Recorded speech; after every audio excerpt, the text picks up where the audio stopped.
sport where we were scrutinized by everyone. From your mom, dad, from your driver, from your servant, from the media, from the crowd. You know, the same crowd on a Saturday morning said you were the best, and the same one on Wednesday said you couldn't play. So you had to go through that screening every time. And it was something which I learned as an individual. And you know, I keep saying to everyone that other than learning how to play the game, the cuts and the pulls and the drives and the defense, you know, this game gave me a character. Gave me a character to, you know, to stand up at different times. Gave me a character to understand what is right, what is wrong, and gave me a character also to, you know, to handle situations. Because when you walked into that park, it was only you and no one else. You had no secretary, you had no executive, you had no one to help you because it was just the ball and your bat. You had to take your decisions, you had to stand up for your decisions, and you had to make your own career. So I think along with the name and the fame which I got from this game, it has actually given me a lot of strength in terms of my character. Amazing. You worn many hats over the years, even till today you're wearing multiple hats. Which one of these roles do you miss the most? And which one gave you the most satisfaction? I think playing cricket for India is probably the best thing I did in my life. In that journey, I became captain.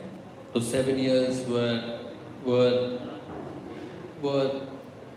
unbelievably memorable for me. You know, then as you said, I've worn many hats after that. I've been president of huge organizations, put in leadership roles of many a number of times. But nothing gave more satisfaction than batting for India. You know, because that was something special. You know, because you trained hard, you practiced hard to be successful, and then when you became successful at the end of the game, there was nothing more satisfying than that. And I think that will always remain special. And I've seen the transformation from, as I said, 400 rupees, simple thing in life. And I don't know, simple thing in life. And I don't know all of you will believe or you'll agree to what I say. I always said that hard work never goes for a waste. You know, success may take a little bit of time, but if you keep working hard and keep doing the right things, you will succeed in life. Whether it's in sport, whether it's in business, whether it's in film, whether it's in music, anything you do. You know, there is no substitute for hard work. And all those who feel that there is an easier option in life, no, you're on the wrong profession. True words of wisdom. I completely agree, Dada, with you. I think your stories and your journey has been an inspiration for all of us and will continue to be for many generations to come. I'd like to open the floor for some questions. Maybe few we can take, 2, 3. Mike, can we have a mic? Or maybe you can ask.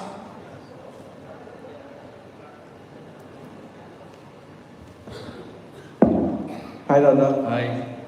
My name is Aditya. It's such a fanboy moment being in the same room as you. I'm such a big fan that when you joined the Pune team in IPL, I started supporting Pune. I have a request and a question. My request is, arguably the most famous image of yours is your celebration at Lord's, the NatWest final. So we would like you to regale us with the story behind your celebration. And my question is, what are your expectations from India's upcoming tour to Australia and the World Test Championship final? And what do you think we should do to break the jinx the third time round? You know, first question is, what made me do that? Because it was a young boy who was happy. I don't think I will ever do that in my life with anything. We beat England in England. And I was, in 2002, I was about 29 years old. And you know, beating England at Lord's on a Saturday was a dream. And that's like India's home game at Lord's. You know, the best place or probably the most historic place to play cricket. And then when an Indian team goes and wins on a Saturday afternoon, it's an unbelievable atmosphere. So probably that was one of the reasons I lost control of myself. And 6 months before, when England came to India, they leveled the series, and one of my dear friend did the same thing at Wankhede. So a young boy who was, young blood, I did it, and I don't think I can ever do that again. Coming back to your second question of the two. We loved it. We loved it. There was a time when during that period after I finished playing 2013, 14, 15, I used to open television to watch cricket and I used to only see that visuals on Star Sports. So I actually called up one day the CEO of Star and said, Chief, I've got 20,000 runs for India. The only people who has got more runs than me is Sachin and Dravid during that time, and obviously now Virat has gone ahead of me. So I said, I am the third highest run getter in the history of Indian sport, and I've got two great people just ahead of me. Can I see some of my cover drives and cuts instead of that bare t-shirt every evening at 7 o'clock?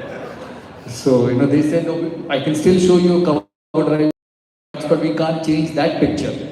Luckily, after that, with a lot of India wins, that picture had only started to go on in the back room of the production houses. Secondly, coming back to India's chances in Australia, it's going to be a tough series because Australia is a very difficult side. I know India did well in 2017, India did well in 2019, but since then that Australia team is a much tougher and a stronger team. But then, Indian cricket also has evolved immensely. You could imagine that in 8 months' time, India goes to the final of 2 World Cups, loses one, wins one. And I think that's the greatness of the side. I remember in 2001, 2 and 2003 when I was captain, we played 30 World Cup matches and we lost 2. And it was 2 finals. One to Australia and the other one was to New Zealand. We hadn't lost a game during that period. And I see the same thing with this team. When they went to the final at Ahmedabad against Australia and they lost. And then they went back to the T20 World Cup in 8 months' time and went undefeated to beat South Africa in that final. So this is a very strong Indian side. But at the same time, they'll have to be very, very careful because the likes of Rohit, the likes of Kohli are towards the end of their careers. A Kohli in 2017 or a Rohit in 2017 is different from the one in 2024. So they'll really have to play out of their skins to get past Australia. But the positive side is our bowling attack is probably better than Australia's. And it's so good to hear that an Indian team touring Australia with a better fast bowling attack than the Aussies, which I think is the biggest plus point of Indian cricket. When you see the likes of Bumrah, Shami, Shiraz, Akashdeep, Mukesh running in on those wickets, they'll be really a handful against those Australian batting. And good test teams have bowling units who get 20 test wickets, and I think India has that. So fingers crossed, it's going to be a tough summer for India, 5 in Australia, 5 in England. And it's going to be a big test for Gautam Gambhir, just like everyone else. When I became captain, we had to go to Australia, Pakistan, and all those tough countries. So, characters and teams and players are only made in tough situations. So I'm sure India will come out of it, and hopefully by the New Year's we'll have a lot to celebrate. Yes, please. Well, Dada, I have been waiting for this moment ever since 20, 25 years. I wanted to say this to you. I love you, Saurabh. Oh, thank you. And if you are just like me, there are a number of people out there in this country for whom you have been a virtual mentor. Whenever we meet roadblocks in our life, we come and listen to some of your pep talks and we get re-energized.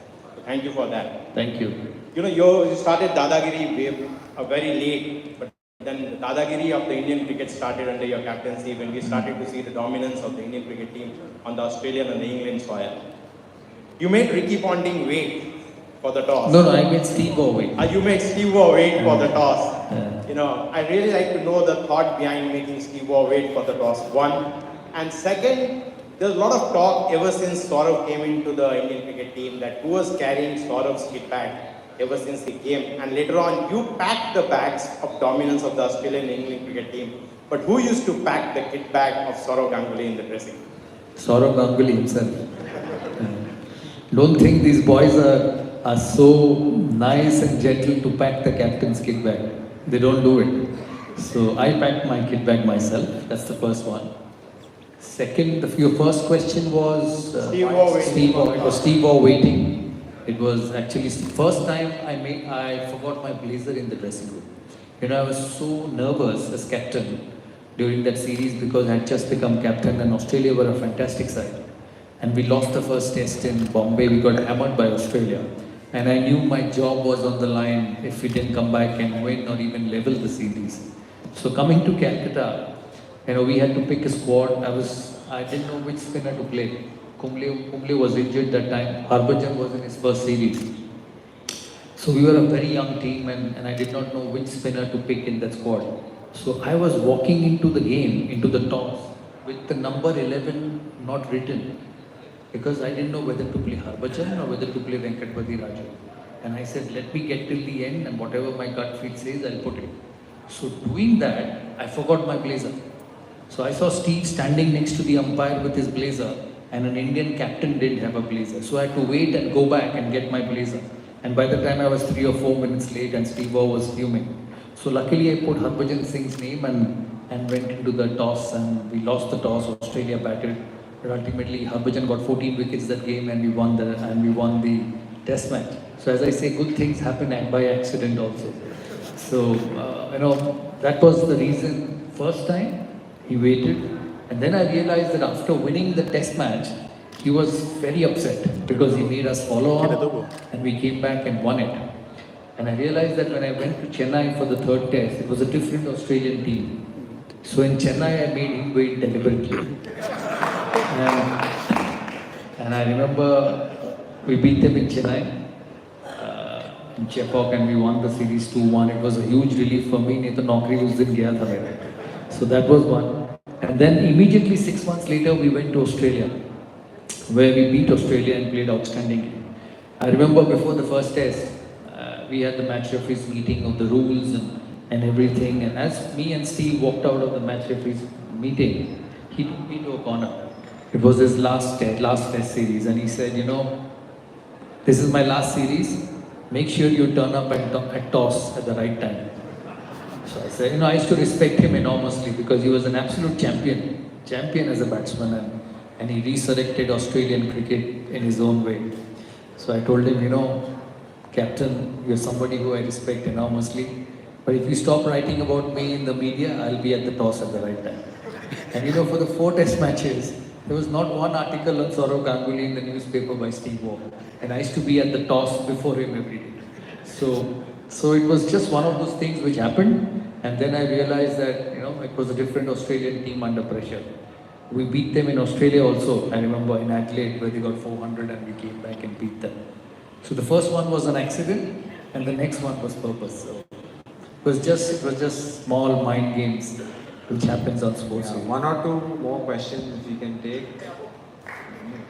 This is Siddharth here, and I've got a question for you. More of an observation. Predominantly and historically speaking, the Indian cricket team has been dominated by the Delhi cricket fraternity and the Mumbai cricket fraternity. That's the northern zone and the western zone. With you coming on the scene, there was a welcome change, and then it was followed by MS Dhoni, where the focus shifted from the northern and the western zone to India, to the eastern zone. And being from eastern part of India, we felt proud that we have a captain from Bengal who is leading the team. And there was a greater representation of eastern players in the Indian team then. Sadly, No, I don't think there was greater representation of eastern players. There were hardly anyone. maybe let me rephrase because there was a lot of enthusiasm, if I may say so. But after you left and then you were followed by MS Dhoni, who led since then we have not seen very many players from the eastern zone representing the Indian team, who are part of the Indian team. So do you think there is a dearth of talent, if I may put it that way? No. Or what could be the possibly reason for that? For me, when I picked a squad, when I became captain, I did it on merit. It was no east, west, north, south or central. It was about the best players playing for India. And I managed to do that.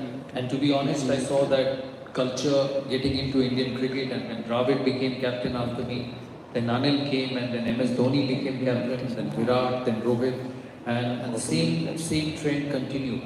The best people were picked for India. Coming back to your second question about representations from the East, there are quite a few in this national team. You know, after I finished, Vriddhiman Saha who came in, who played almost 45 test matches. And there's Mohammad Shamina, who's almost 70 test matches old. There is Akash Deep, who's a local boy, who's a Calcutta boy. There's Mukesh Kumar, who's a Calcutta boy. So there has been quite a lot of representation from Bengal. There is Ishan Kishan from Jharkhand, who's probably been a bit in and out of the team, but he's a Jharkhand boy. So East has had this Riyan Parag from Assam, who's currently in the T20 side. So there has been representation from the East in the current team. So I think that's the greatness of Indian cricket. And what has surprised me to see is that we've produced fast bowlers from Bengal. You know, Mohammad Shami, Mukesh Kumar, Akash Deep, who are genuine fast bowlers. To produce fast bowlers from the East, it never happened before. You know, it used to be from the North, likes of Kapil Dev, Chetak Sharma, then from the South, maybe to an extent Roger Binny, then Srinath came in. But to produce outstanding fast bowlers from the eastern part of India, it has been quite a revelation actually. One final question, Sudarshan. Saurabh, I have a question for you. You know, all of us have 10 years, 15 years, 20 years of experience before we get into a leadership role in the corporate world. You guys come fresh out of school or whatever, and then straight you're in cricket. In a few years, you're captain. How much? And you have to take big decisions. And as you said earlier, from your driver to the maybe senior most person in the country, everybody is following what you guys do. When you cut the ball correct, I've heard people say, if I was there, I would have done this. You know, so how much of the decision making is gut? How much of it is analysis? And how much of it is the support or the experience, I don't know, selectors or coaches or whoever you have around? Yeah, I think it's a bit of both, a bit of all three. But see, the difference between your life and ours is we have a very short career. 15 years, if you are the best, you play 15 years. You know, there are people finishing careers in 5 years, 6 years, people who never play for the country. See, in business, the older you grow, the more experienced you become and you have a lot of opportunity to work, probably 30, 40, 50 years or the rest of your life. But for sport, 15 years, 16 years, and then you have to do something else because that's what the game is. So you get into leadership positions very early. At the young age, I became captain when I was 26 years old. And you have to take decisions which the whole country scrutinizes. That's why you see sportsmen becoming bald, grey, beard, or look at MS Dhoni, how much grey he has. So you go through that, but then you learn. I've always said you put people under pressure and the stronger ones will learn how to handle pressure. And I think we did that at a very young age. But having said that, you know, sports is about youth. You know, a Roger Federer or a Cristiano Ronaldo or a Sachin or a Virat come in and be great individuals at a very young age. You know, imagine Sachin called being one of the greatest at the age of 20. You know, very rarely happens to common people or normal people who are in other professions. So you deal with that and you learn and you educate yourself in that process because you don't have much time. You know, there's so many, there are lakhs and lakhs of playing the sport and only 15 get selected. And you play in a team sport where somebody else is actually taking your decision. It's not an individual sport, you know, where you take your own decision. If you have a bad season, you work hard and come back the next season. But in team sport, if you have one bad year, you may not get the chance again to resurrect yourself because somebody comes in, scores runs, and you're sitting out for the rest of your life. So there's a lot more pressure, a lot more challenges, a lot more insecurity, and I think that toughens up individuals. Thank you. I think we will have to stop our Q&A session, and I'd like to invite our Vice President, Mr. Brij Bhushan Agarwal, to give the official vote of thanks.